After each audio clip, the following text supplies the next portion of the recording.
Assalomu alaykum. Kunning muhim voqealari tafsiloti bilan efirda xabarlar. Studiyada Hurmatoy Nurmatova. Avval bugungi dasturdan qisqacha.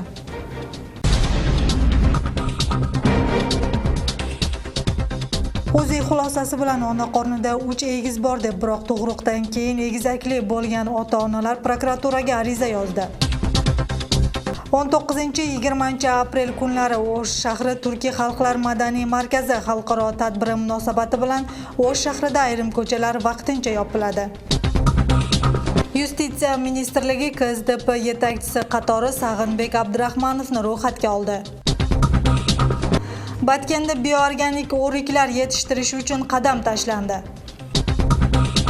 Bu yil g'alabaga 74 yil bo'ldi. Urushda qon kechgan otalar jasorati.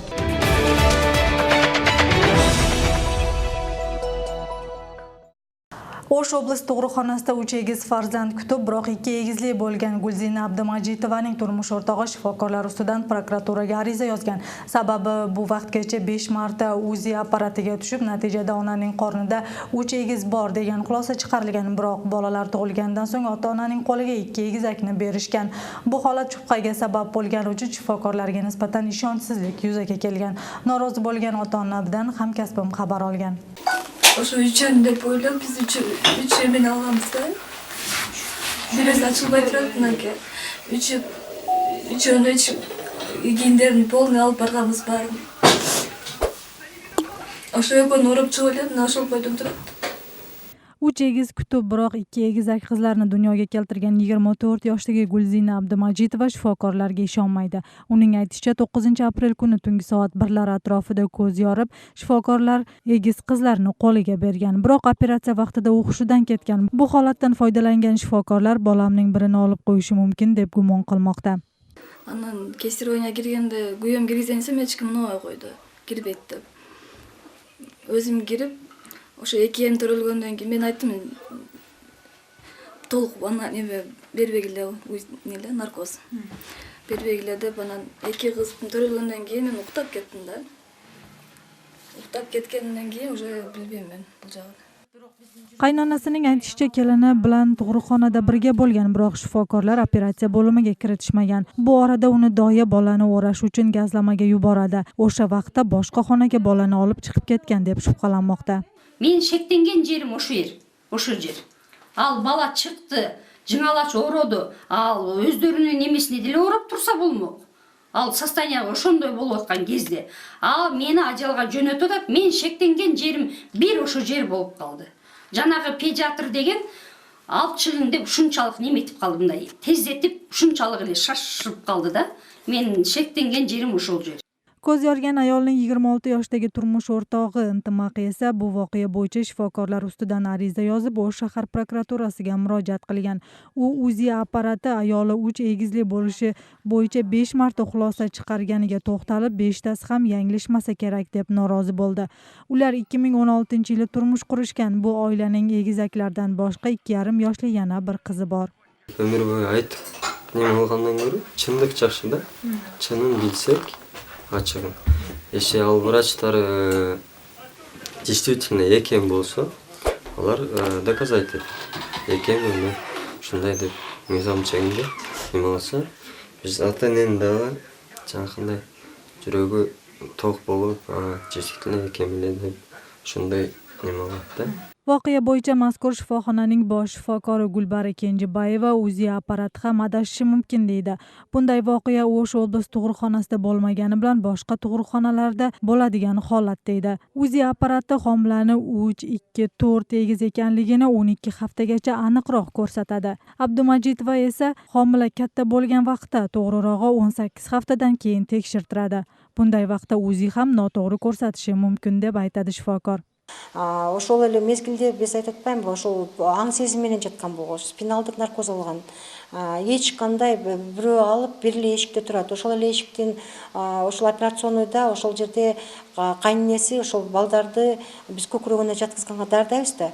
Кайненеси ошол жерде басып жүргөн. Ал жерде бир эле эшик бар. Башка жол менен чыгып кетип, же болбосо мындай ордап чыгып кетти, жолдору ал жерде жок. Бизде бир эле операционный эшикте бир эле эшиктен кирет, бир эле эшиктен чыгышат. Mazkur tug'ruqxonaning hamma burchiga video kuzatuv kameralari o'rnatilgan. Agar biror bir shubhali muammolar bo'lsa, tasvir ochiq ko'rsatiladi. Shifokorlar egizaklar tug'ilgan vaqtdagi video lavhani da'vogarlarga ko'rsatishi mumkin. 3 акушерка болады, 2 детский врач болады, ең азында санитарканы айтып болу. 10 кишидей адам болады. Ошолордон могул жерден чыкканы барды камерага түшөт. Жаңы төрөлгөн баланын каяка, как это невозможно болуп турган нерсе эмес да булчу. O'sh oblast tug'ruqxonasida har yili 9000 dan ortiq bola tug'iladi. O'tgan yili bu yerda 130 nafar go'dakning o'limi ro'yxatga olingan.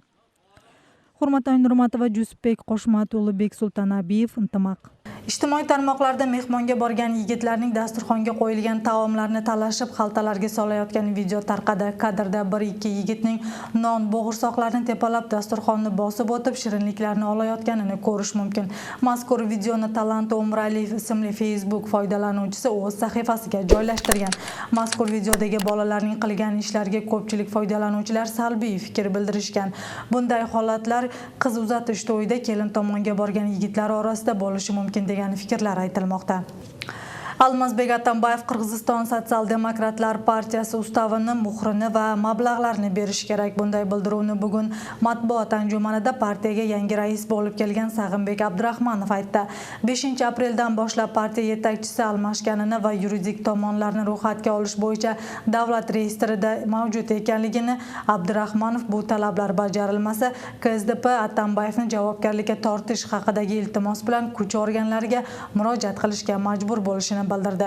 Uning ma'lumotiga ko'ra, bu xat pochta orqali Almazbek Atambayevga yuborilgan. Shuningdek, Abdurahmonov partiyaning bankdagi hisoblarini unga o'tkazib berish bo'yicha Milliy bank raisi To'lqinbek Abdug'ullovga ham xat yozgan.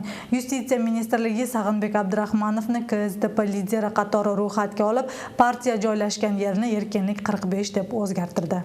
O'sh shahri Turkiya Xalqlar madaniy markazi xalqaro marosimi davomida yo'l tirbandliklarini oldini olish va xavfsizlik uchun madaniy tadbirlar o'tuvchi joylar hududidagi ayrim ko'chalar vaqtincha yopiladi. Bu haqda O'sh shahar Ichki ishlar boshqarmasidan bildirishdi.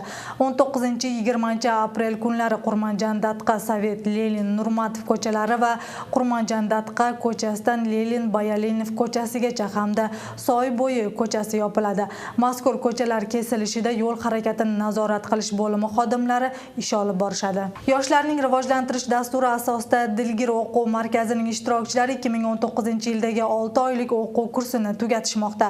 Loyiha asosida yoshlar o'lkaga qanday foyda olib keladi? Ular o'zlarining muammolarini o'zlari hal qila olishadimi? Jamoatchilikda odamlar bilan qanday ish olib borishi kerakligi haqida o'quv jarayonlari o'tkazildi. Natijada ishtirokchilar hududlardagi muhim muammolar bo'yicha loyiha yozib, ularni hal qilish yo'llarini taklif qilishadi va ma'lumot berishadi. Ularga maxsus ta'lim ministrligidan, BMTning rivojlantirish dasturi va Germaniyaning xalqaro hamkorlik fondidan tasdiqlangan sertifikatlar beriladi. Анткени жаштар өзлөрү өзгөрүп жатат. Элдин астына чыгып сүйлөөнү же болбосо мен чын эле бир нерсени өзгөрүп жаштар жаатына даже жолдун жасалуусуна дагы мамлекет эле жасаш керек десем, мен деле өзүм мага керек нерсе болсо бул нерсеге катышып өзгөрүүлөрдү алып келе алат экем деген ишеничтери пайда болду. Мисалы Базар Кыргон айыл өкмөт миллиондон ашык нерсени бөлүп берип, ошол шарттарды түзүп берүүгө мүмкүнчүлүк түзүлдү. Ал эми Исфана шаарынын 4 жаш лидерлери өзлөрүнүн иш-чараларында 2000ден ашык жаштарды алып, иш аракеттер жүргүзүп, ошого аз эле акча каражаты 50 000ден тегерегине эле кетип, бирок ошол өзлөрүнүн жасаган иштер аракетинде жаштардын өзгөрүүлөрүн көрүп, чоң өзлөрүнө кандайдыр бир ишенимди, мотивацияны алып, ошол ишти улантабыз. Эгерде биз эле өзгөрсөк, бизден тышкары дагы башка адамдарга, жаштарга мүмкүнчүлүк түзүп бере алат экенбиз деген ойго келип жетип атат. Yog'ingarchilikning ko'p bo'lishi batkenlik bog'bonlarni tashvishga soladi. Daromad manbai o'rikka bog'liq bo'lgan mahalliy yashovchilar yog'ingarchilik tufayli paydo bo'lgan kasallik sababli hosil sifatsiz bo'lishini aytishadi. Yomg'irdan keyingi kasalliklardan mevalarni saqlash bo'yicha bog'bonlarga maxsus mutaxassislar yordamga kelishdi. Batafsil navbatdagi lavhada. Botken rayonida 5000 gektar o'rik bog'i bo'lsa, uning 200 gektari Qorabog' qishloq hukumati ixtiyorida. Unda dehqonlar yiliga 200 000 tonnaga yaqin hosil oladilar. Biroq saqlovchi ombor yo'qligi va o'riklar sifatsiz quritilganligi sababli eksportga chiqa olishmaydi. Natijada arzon narxda qo'shni tojikistonlik tadbirkorlarga sotishga majbur bo'ladilar. 80 gektar o'rik bog'imiz bor. Bundan tashqari elden jana yurish joylarida, baqtarında bo'lib, жалпысынан bir 200 гектардай өрік бағымыз бар. Бұл жерден 200 гектар жерден bir 2000 тоннадан ашық өрік алабыз жыл сайын. Анан bizde bir 2-3 жылдан beri ушул эки жака сатуу өтө кыйын болуп атат. Dehqonlarning aytishicha, oldin qimmat narxda sotilgan o'rik qoqlar hozir yaxshi baholanmaydi. Sababi bioorganik hosilga xaridorlar ko'proq e'tibor berishmoqda. Shu sababli mutaxassislar bioorganik o'rik olish yo'lini o'rgatishmoqda. Qag'ib olgandan keyin mana shu organikalik go'ngshimizni chachib nemelerdi, ana qo'ldan yurganmiz. Mana kurtlarga dori topmay yurganmiz. Buna жақсы oldu. Bundan ары biz sizler menen baylanışıp durup örüklerge şu kerekli mezgilde şu biyo nemelerdi çachqanimiz жақсы bo'ladi xudo qalasa. Bahorgi yog'ingarchilik o'rik dovulchalarida zamburug' kasalligini paydo qiladi. Natijada o'rikning sifati pastlab, xaridorligi yo'qoladi. Dehqonlar bu kasallikdan o'riklarni saqlay olishmas edi. Endi ular o'riklarni doralash yo'llarini ancha o'zlashtirib olishdi. Ауа райы жаңбыр келгендіктен өріктерді дихандар жақсы қарабай жатады. Ауа райы шундай жаңбырлуу келгенде жана орысша айтканда грибковый болезнь дейт да. Козгоорун оорулар өтө күчөйүп кетет дагы, жана өрүккө түшкөн оорулар көбөйөт. Биздин дихандардын тили бул Qotır деп коет, өрүктүн жанагы чегир оорулар көбөйүп кетет да. Ошону алдын алыш боюнча биз азыр фермерлерге бүгүн келип ушундай окуп өтүп атабыз. Негизинен ушу Баткен биофабрикасы ачылган, ушу биофабрикада өндүрүлгөн биопрепараттарды колдонуу жол жобосун айттык. Бул биопрепараттар кандай ооруларга каршы колдонулат, кандай колдонуш керек, ушуларды айтып бердик. Tegishli mutaxassislar bog'bonlarga tushuntirish ishlarini olib borib, toza o'rik yetishtirishni o'rgatishmoqda. Sababi har yili keluvchi chet elliklarning talabi ham mana shu. Agar bioorganik o'rik yetishtirish yo'lga qo'yilsa, eksportga yo'l ochiladi. Endi biz bu yilgi жылы o'sha Qarabağ ayol hukumatida 63 fermerni biz qamtib o'tamiz. 63 fermerdan bardın baqtарын есептегенде qancha ko'lam chiqadi, ham uni o'zgartiradi. Agarda yaxshi sapatda bo'lsa, men o'ylayman tonnalab o'riklarning ko'lami chiqadi. Oblastda 7000 gektar o'rik bog'i bo'lsa, uning 5000 gini Botken rayonidagi bog'lar tashkil qiladi. Undan 110 ming tonnagacha o'rik olinsa, unda quritilgan 27 ming tonna o'rik chetga eksport qilinadi. Qolgan 83 ming tonnasi qo'shni Tojikistonga ichki bozor orqali sotiladi.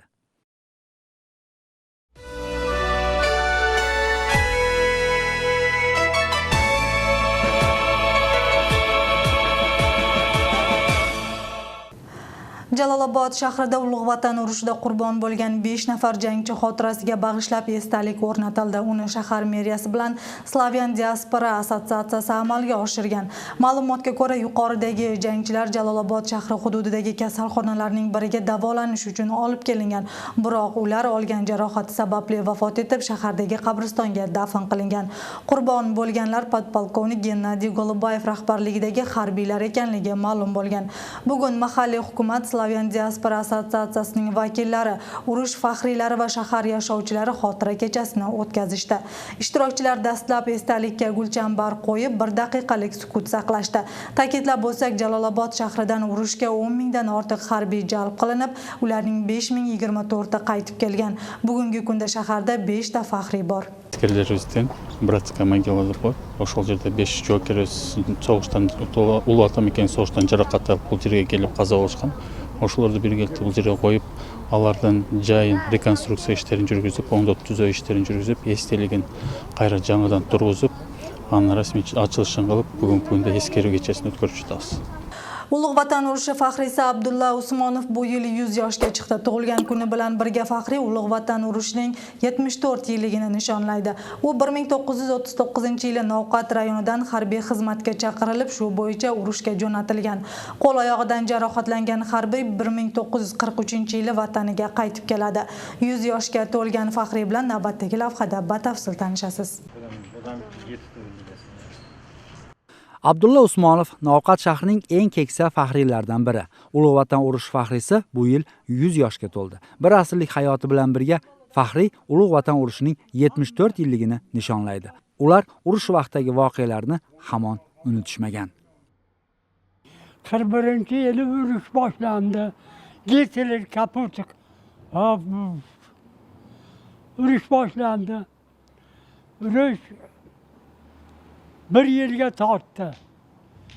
Baribir pobeda qildik, yutdik.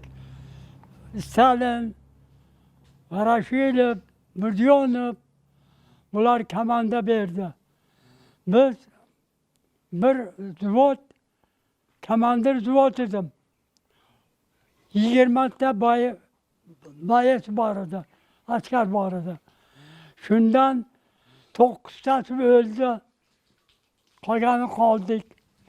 Meni o'ng qo'lim yara o'qdaydi. Abdulla ota o'zi istiqomat qilgan Navqat rayonidan 1939-yili harbiy xizmatga jo'natilgan. Shu yerning o'zidan u urush maydoniga otlangan. Qonli urush kuch olgan vaqtda u Leningradda bo'lib, o'quv batalyonida harbiylarga mashg'ulot o'tib, ularni urush harakatlariga tayyorlagan. Qonli maydonda qahramonimiz oyoq qo'ldan jarohatlanib, 43-yili vataniga qaytgan. Qishda qorda yotdik. Qorda yotamiz, qonimiz och. O nemis o'lganlarini topib produktasini so'mkasidan olib kelib bolalarga bo'lar edim. Moncha qilib yeb. Nima produktga borish qiyin bo'ladi. Qiynaldik endi. Qiynaldik demaylik endi. Vatanga qaytgandan so'ng Abdulla Usmonov kolxozda ishchi bo'lib mehnat qilgan. Oila qurib 11 nafar farzandli bo'ldi. Biroq Faxriy yana hayot zarbalariga duch keldi. Shu yillari u 7 farzandi va ayolidan ayrilgan.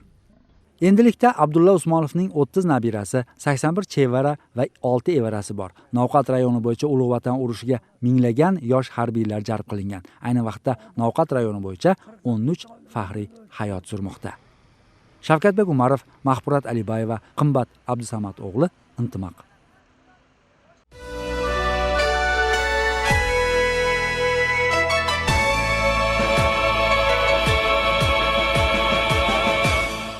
Norin shahrida o'zgacha istirohat bog'i bor. Uning o'zgachaligi kechasi yorug'lik beruvchi chiroqlari quyosh energiyasidan foydalanib, odam oluvchilar bepul internetdan foydalanishadi. Bu vaqtgacha qarovsiz qolib chiqindi bosgan xiyobonga Agaxan rivojlantirish tashkiloti mablag' ajratib, rekonstruksiyadan o'tkazgan. Yoshi qarining dam olish maskaniga aylangan xiyobon haqida hamkasbim to'xtaladi. Bu park Norin shahridagi odam ko'p keluvchi joy. Shaharning qoq markazida joylashgan xiyobonni bejizga Smart Park deb atashmaydi. Dam oluvchilar uchun bepul internet ham bor. Bezaklari ham boshqa dam olish maskanlaridan farq qiladi. Жақшы мақтана кетчү парктардын бири. Мунун өзгөчөлүктөрү өзүңүздөр көрүп тургандай эле ушул жерде таштардын бетине ар кандай тамгалар, компьютердин клавишалары бастырылган. Dam olish maskani ta'minlangandan so'ng shahardagi yoshu qari shu yerga kelib dam oladilar. Sog'liqni mustahkamlovchilar uchun maxsus maydoncha tashkil qilinib, mashq qiluvchi vositalar o'rnatilgan. Ekilgan daraxtlar ham xorijdan olib kelinib, Norin shahri iqlimiga moslashtirilgan. Park Norin jergesi uchun abdan cho'ng жетишкендикти айтам. Себеп дегенде бизде жашы өтүп калган, улгайган адамдар көп да. Анан бул Norin шаарындай деле ден соолукту чыңдоочу жерлер карлар үчүн абдан жакшы. Эртең менен саат 7ден кийин жетилерде, кечинде бүт бул жерде жашы улгайган адамдар көп келет. Себеби ден соолукту чыңдоо үчүн абдан пайдалуу. Istirohat bog'ining noyobligi, innovatsion texnikalardan foydalanishni hisobga olganda bu yerda o'rnatilgan chiroqlarga elektr tokining keragi yo'q. Norin shahri markazida joylashgan Saidali nomli park bu vaqtgacha eskirib, atrofi chiqindiga to'lib qarovsiz qolgan edi. Aholi ehtiyojini hisobga olgan Agaxan rivojlantirish tashkiloti $1 million ortiq mablag'ga ta'mirlash ishlarini olib borgan. Ошол Agaxandын маданият боюнча траст аркылуу оңдоп түздөлүп, ошол 2016-жылы октябрда ишке киргизилген Smart Park деп коет. Себебинде бул парктын дизайны ошол жөнүндө айтып турат. Бул паркта бекер Wi-Fi интернет бар. Бул жерде карап көрсөңүздөр ландшафттык дизайнерлер иштешкен. Таштардын үстүндө жанагы клавиатурада колдонулган символдор басылган. Анан бул жерде инновациялык технологиялар колдонулган. Norin shahar meri Emilbek Alimqulov Agaxan rivojlantirish tashkiloti bilan yaqin hamkorlikda ish olib borib, aholi ehtiyojini hal qilishda va shahar yashovchilari uchun qulay sharoitlarni yaratishda ish olib borayotganligini ta'kidladi. Бул парктагы өзүнчө бир уникалдуу парк. Себеби бул жерде биздин Кыргызстанда эмес, ушу чет мамлекетте өскөн өсүмдүктөр дагы алып келип, бактарактар алып келип тигилип, ушул жерде шаардын чок ортосунда жакшынакай жерде ошол атайын интернети менен ошол Smart Park курулган.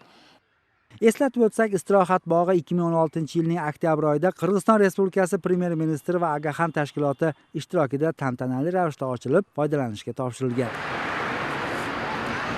Bugun sizlar uchun yetkazmoqchi bo'lgan xabar va lavhalarimiz mana shulardan iborat. Oldinda sizlarni ertangi kunga olingan ob-havo ma'lumot kutmoqda. Tuningiz osuda o'tsin. Xayr, omon bo'ling.